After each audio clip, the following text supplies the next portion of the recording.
Welcome to Texas Border Watch, your eyes on the front line for all things border security, immigration, and local policy. This is our first episode of 2026, so thank you for joining us. There is a lot that is to come in 2026 in terms of border news and updates, so I want to start with some of the construction that we are going to see. 500 miles of new waterborne barrier, also known as floating buoys, has been announced for the Rio Grande, and a lot of that is around Texas. But this new model of buoy is very different than what we saw Texas install in 2023. So let me walk you through some of the differences here. So these are the Texas buoys. They're these spheres, they are separated by little discs, and there's only about 1,000 feet of them in the Rio Grande near Eagle Pass, but it's like a chain of buoys. Whereas what's being installed now near Brownsville, it's more cylindrical, and we're told that they're actually a little bit bigger in diameter. So there's still a chain. It looks like in this picture there's less gaps in between versus the buoys in the Rio Grande near Eagle Pass. So this new model is going to be what's rolled out as part of the congressional spending package. So Border Czar Mike Banks, as well as DHS Secretary Kristi Noem, were in Brownsville recently discussing the rollout of these barriers. So I want to show you how Mike Banks described the difference in between these two styles of barrier. What we did is, as we developed it out, we've created a way to create the same anti-deterrence or anti-tampering deterrence without having the disc in there. And so the system still works the same as far as how it sits on a ratchet system. As you try to climb up onto the buoys, they roll backwards, preventing you from being able to climb on.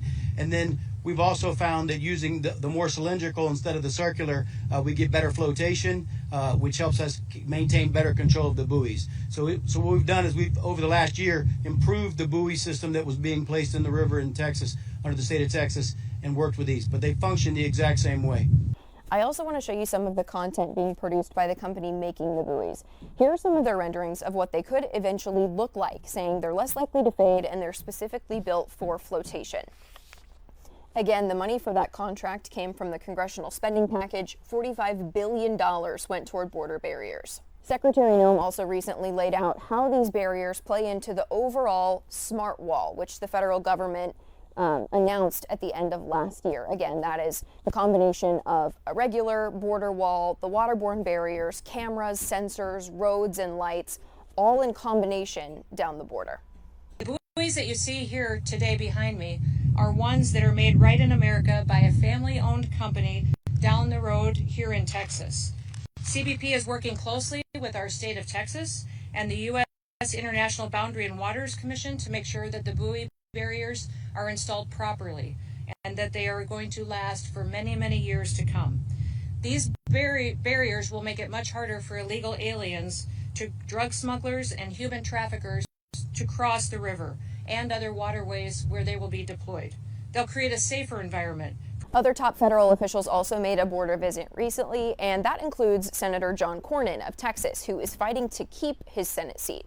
And his border policies have been kind of under scrutiny as that race continues. One of the big headlines from this trip was Congresswoman Monica de la Cruz of Edinburgh recently came out and said that the U.S. should have a visa program specifically for construction workers so that people can come in and work in that sector. Cornyn was asked about this, and he laid out a very specific order of events that he would like to see before something like that happened. He said we should not change immigration law until the border is fully secure, which differs from a lot of his Republican colleagues. Well, I agree with what Senator Thune said. The first thing we needed to do is to secure the border. There is no way that the American people, certainly my constituents in Texas, would allow us to take another stab at reforming our immigration laws until we got the border secure. The first step is to secure the border. The second step is to remove people who never should have been here in the first place. And then we can have that conversation.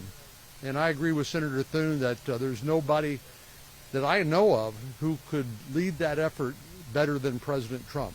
And so I'm looking forward to working. And finally, on Texas Border Watch, where do we stand on that $13 billion reimbursement program for states who implemented their own border security measures? We told you about 6 months ago that funding was included in the congressional spending package, but where is it?